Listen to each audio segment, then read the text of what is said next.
Blackstone Audio presents The Innocents Abroad, or The New Pilgrim's Progress, by Mark Twain. Preface.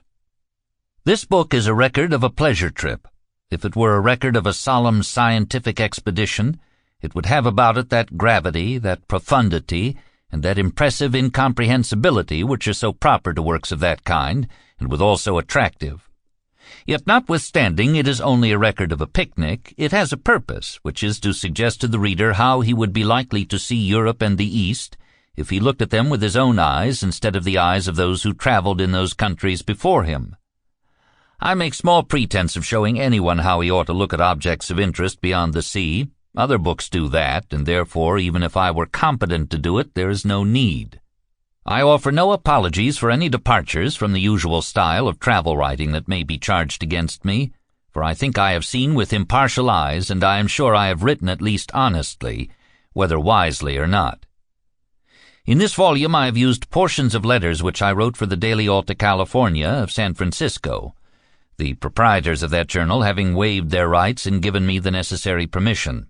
I have also inserted portions of several letters written for the New York Tribune and the New York Herald. The author, San Francisco, 1869. Chapter 1. For months, the great pleasure excursion to Europe and the Holy Land was chatted about in the newspapers everywhere in America and discussed at countless firesides. It was a novelty in the way of excursions. Its like had not been thought of before, and it compelled that interest which attractive novelties always command. It was to be a picnic on a gigantic scale. The participants in it, instead of freighting an ungainly steam ferry boat with youth and beauty and pies and doughnuts, and paddling up some obscure creek to disembark upon a grassy lawn and wear themselves out with a long summer day's laborious frolicking under the impression that it was fun, were to sail away in a great steamship with flags flying and cannon pealing, and take a royal holiday beyond the broad ocean in many a strange clime and in many a land renowned in history.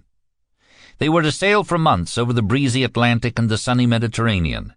They were to scamper about the decks by day, filling the ship with shouts and laughter, or read novels and poetry in the shade of the smokestacks, or watch for the jellyfish and the nautilus over the side, and the shark, the whale, and other strange monsters of the deep.